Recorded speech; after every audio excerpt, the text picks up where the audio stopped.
What's up mga katambay, kaibigan, kabarkada, kapuso, kapatid, kapamilya, at sa lahat ng salitang may K. Good morning, good afternoon, and good evening. Welcome to my new channel, K Tambayan.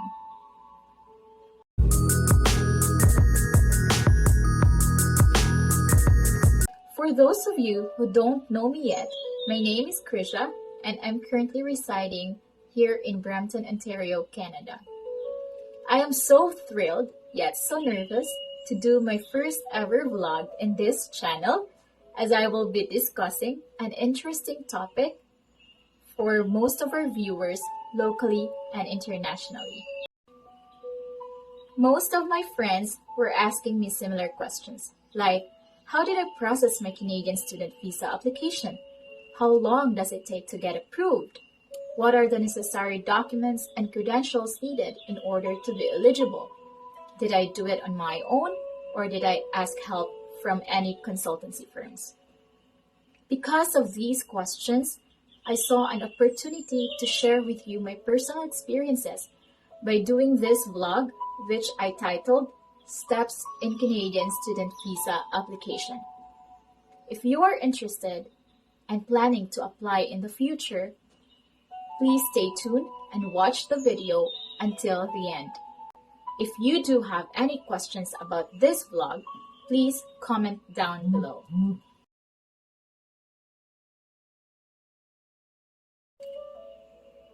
For me, based on my personal experience, my first step would be determining your goals and objectives. Since we are talking here about student visa, you need to ask yourself why I wanted to study in Canada. Why not in other countries such as Australia, New Zealand, or why not just stay in Philippines? Why specifically in Canada? What factors attract you the most about Canada? Is it because of the weather? The snow? Is it because there's a wider opportunity, like job opportunities? Is it because of the salary? Is it because you already have a family member living here in Canada? Or is it because of the educational system they have in place? In answering these questions, you need to be more precise, specific, and consistent, because this will serve as your guide and map in reaching your goals here in Canada. Remember, it should be your choice, not by anyone else, not because you are forced to do so, and especially not because you wanted to experiment new things. I just wanted to give you an example based on my general observation when I was still a student. I observed that most of the international students here in Canada prioritize their work over their studies, where in fact it should be the opposite, because you need to have 80% of your time doing schoolwork and 20% doing part-time jobs, because you only have 20 allowable hours to work as a student.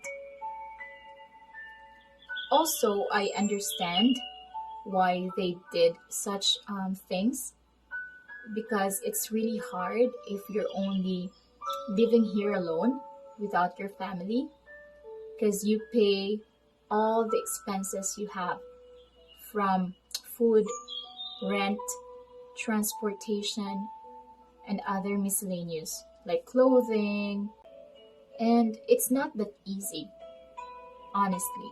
Lucky me, because I have my family member here where they support me with my finances and expenses.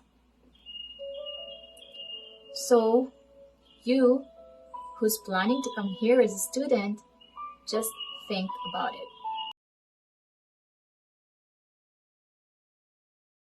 The second step would be knowing the budget.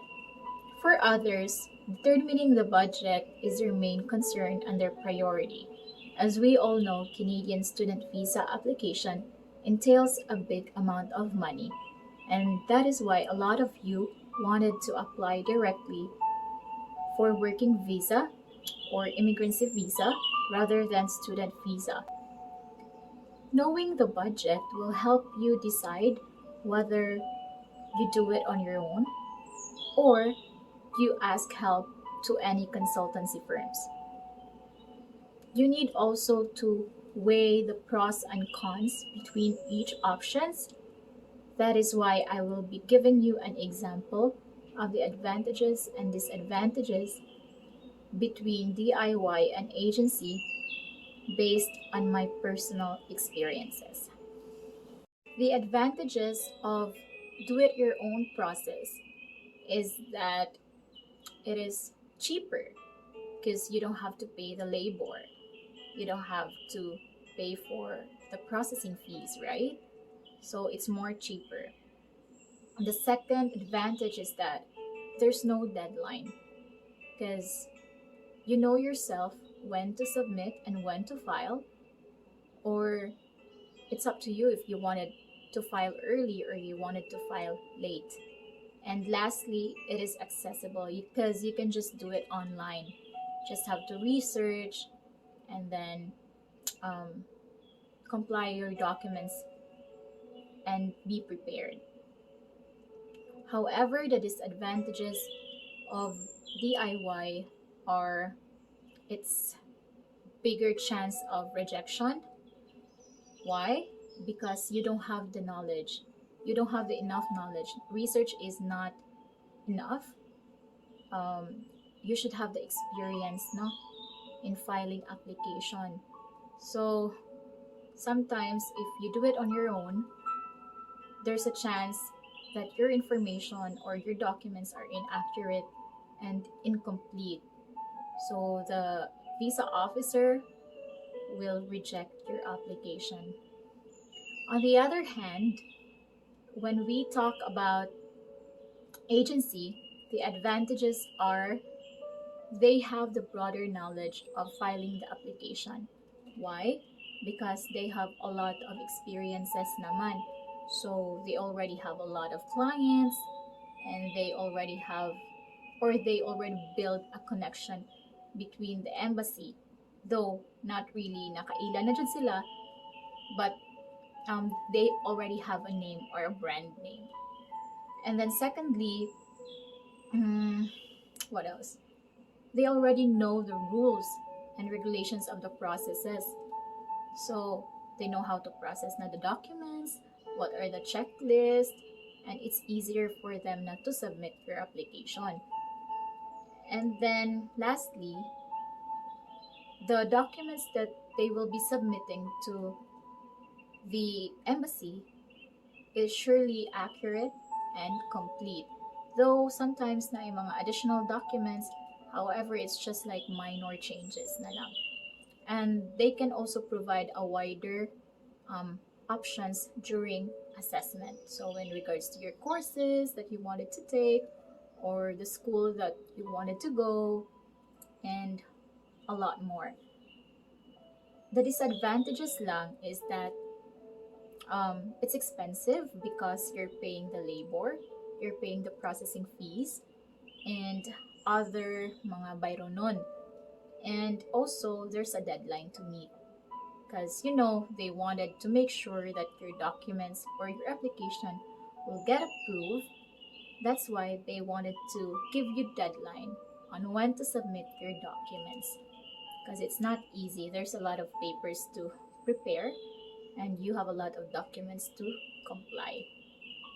So I hope you learned something from the disadvantages and advantages of choosing between DIY and agency. So it's up to you which one you will choose.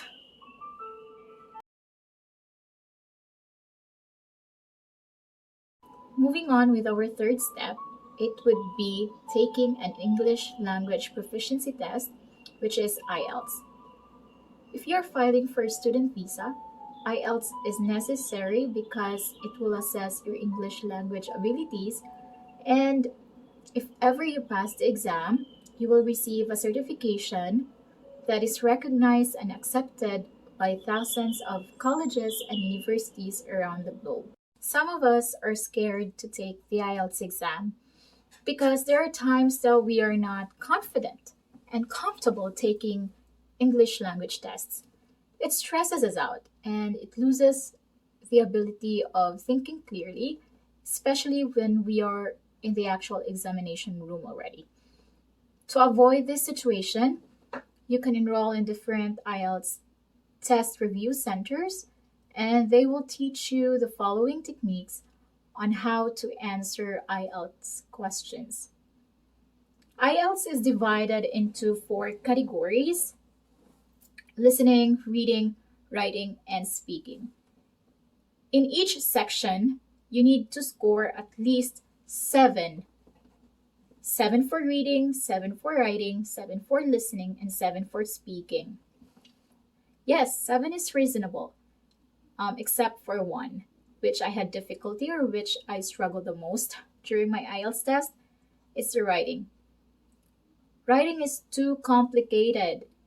There's a lot of rules you need to follow. You need to be vocabulary wise because they're very particular with it. And 6.5 is reasonable enough for writing because some students, they scored low on writing section. So 6.5 happy na kay ko ana because usually nara gyud na sa 5 or 5.5 ang writing depending sa kung ano mo check sa imong exam. And then speaking, you just have to be confident and just think that the person you're talking to or the interviewer, treat them as your friend, as your family, or as your professor so that you're not gonna get nervous, and then you can just speak smoothly, answer the questions, whatever is in your mind. It doesn't matter as long as you can communicate in English. And the review costs 6,000 pesos before for unlimited review, and then 1,200 for intensive review. But it depends sa agency kung asa mo or sa review centers kung asa mo take or mo enroll.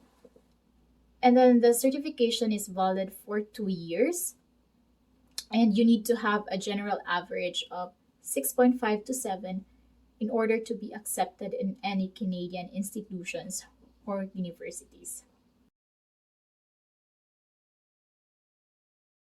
Hi guys, we're done with our 4th step and one last step, then we're done for today's vlog. So our 4th step will be the preparation of documents and credentials. So as an applicant, you need to be ready with your documents and credentials such as your high school TOR and diploma, your college TOR and diploma, and then your college certifications, training seminars attended, and then your certification stating English as a medium of instruction in your school, and then certification stating your general weighted average. Also, if you're working, they will be looking for your employment documents such as employment letters, ITR, business cards of your employer, and then your updated resume, and then your certifications like trainings and seminars attended as well. They will also ask for your IELTS certification and many more.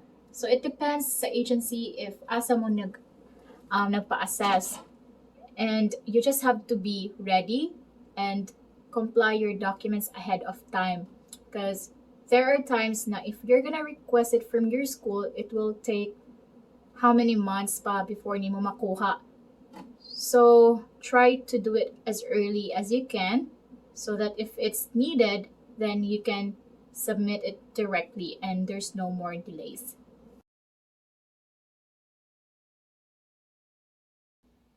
For our last step, you will be performing medical examinations in an accredited clinic. The embassy has a list of all accredited clinics around the globe, and once they find out that you did your medical exam in a laboratory or clinic that is not accredited, then there's a possibility that your application will be rejected. Medical exam covers the following: CBC, urinalysis, X-ray, eye exam, HIV test, and vaccines. So, if you pass the exam, the result will be sent directly to the embassy. However, if you fail the exam, you will receive an email confirming that you need to redo the test. The fee costs around 15,000 pesos. The only tip that I could give you for our last step is that you need to be healthy. Thank you so much mga katambay for watching my first vlog in this channel. I hope you learned something from our discussion today. I know it's not a lot of information, but at least I am happy that I have shared with you my personal experiences and some important details that might be helpful in your future endeavor. As I have mentioned earlier, if you have any questions and if you want to know more about Canadian student visa application process, please comment down below. If you are new to my channel, please don't forget to subscribe, like, share, and press the notification bell button for more upcoming videos, vlogs, and discussions. See you next time mga katambay!